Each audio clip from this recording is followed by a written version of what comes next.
DraftKings, and they made a deal with Anthony Joshua. Yeah. It's like, look, let's bankrupt give you $100 these million.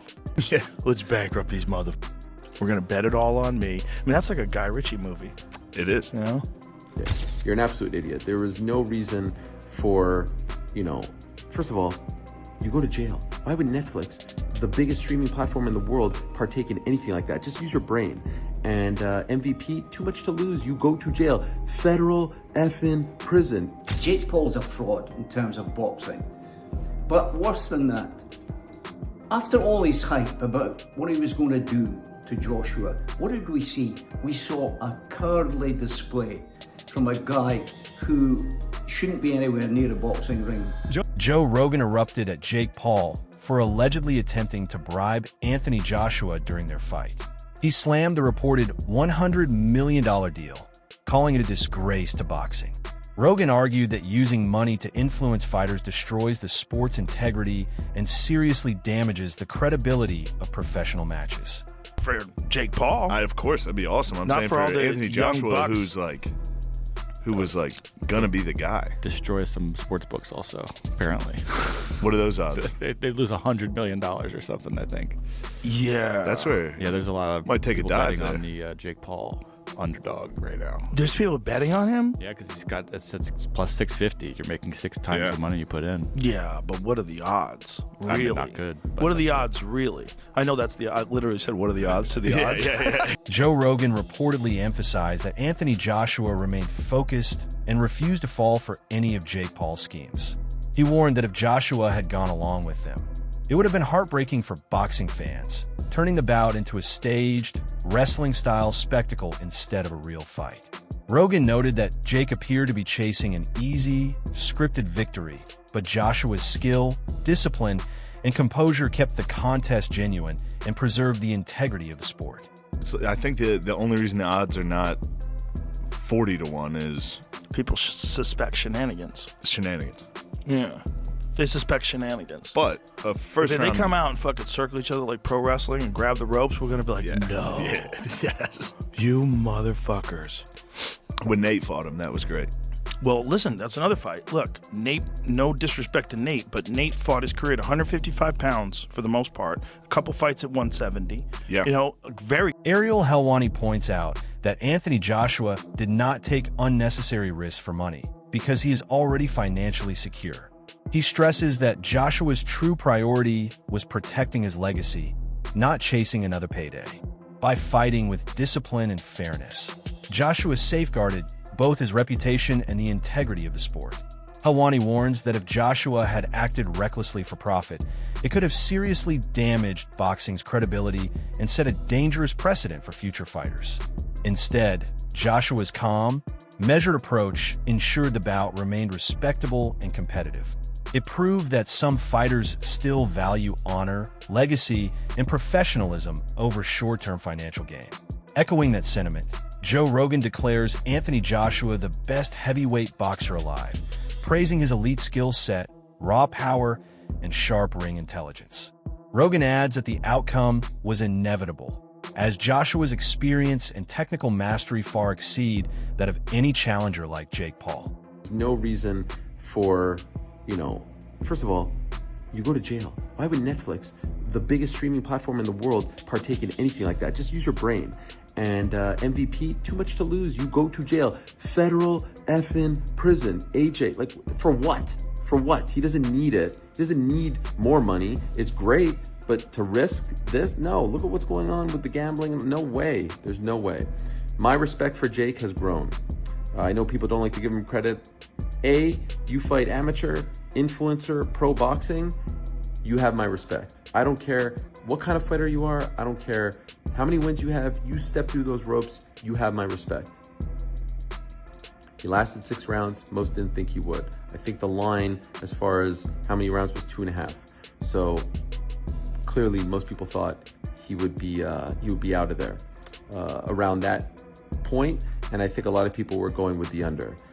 He had some moments. He had the antics. Obviously the takedowns and all that weren't great, but golly, I think he was tired. You know, the ring was bigger, and everyone said that that was going to benefit him, the 22 by 22 ring. But, you know, cardio has been an issue for him. And so when you're circling and dancing, you're going to get tired. You're going to gas out. And I think that happened.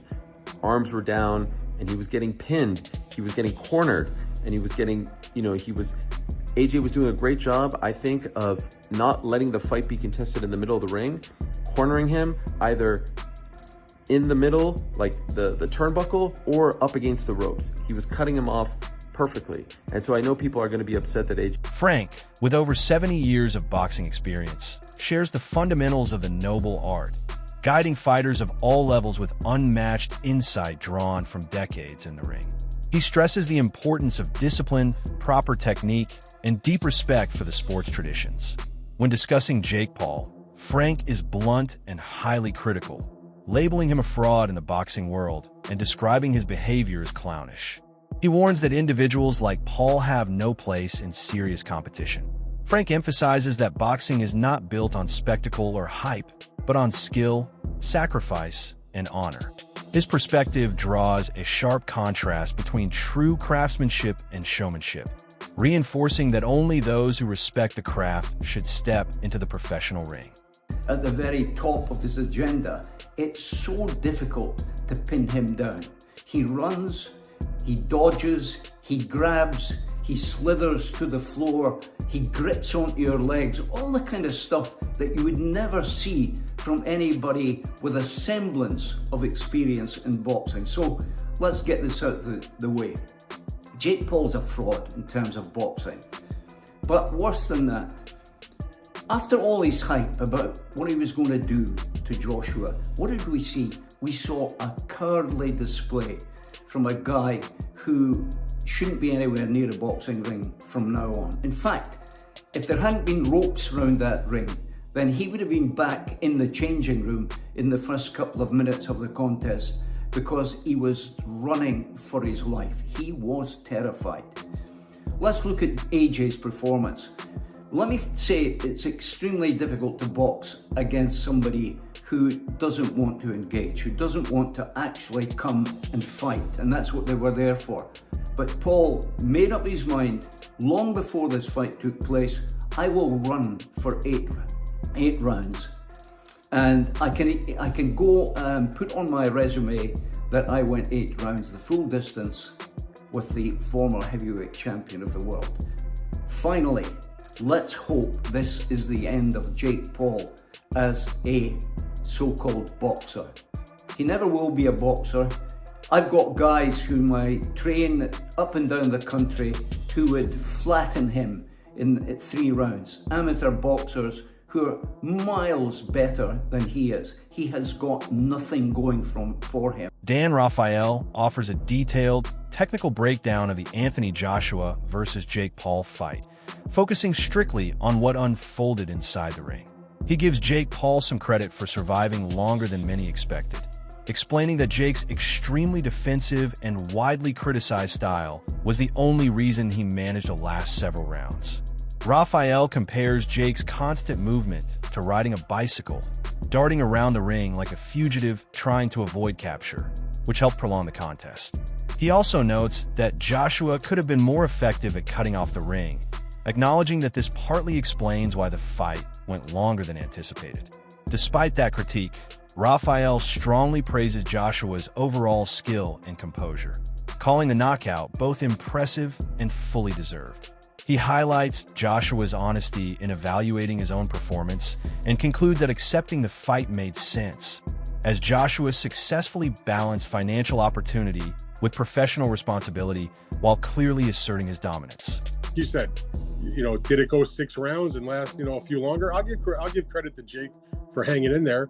Part of it was because he employed an extremely unfriendly for fans style, but it was the only way he could do it if he wanted to survive that many rounds, which is to basically get on his bicycle and ride around the ring for a bunch of rounds and then get off his bicycle and run, like a criminal at night after the cops show up. So it is what it is. I mean, it'll be the fact that it still resonated shows you the interest that there was in the fight, and certainly that knockout was a viral clip. And I'll quote the great philosopher Eddie Hearn.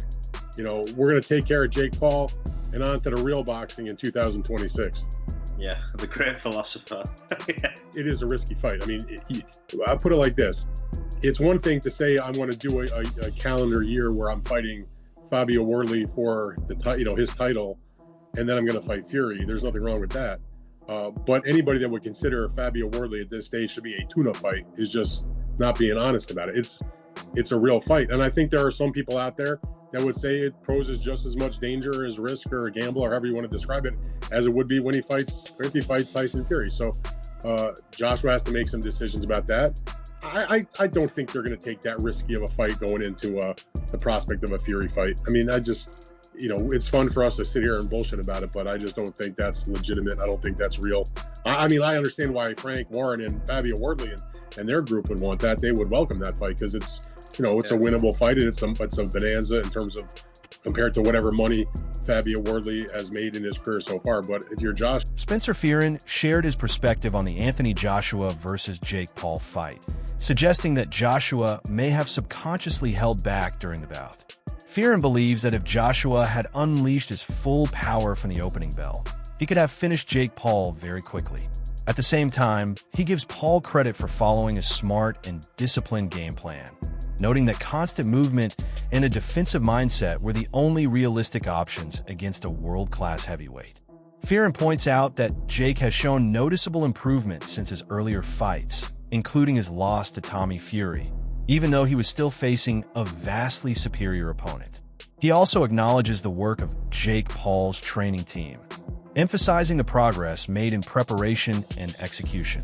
Overall, Fearon frames the contest as a balance between Joshua's restraint and Paul's tactical survival, recognizing both the difficulty of the challenge and the credit each side deserves.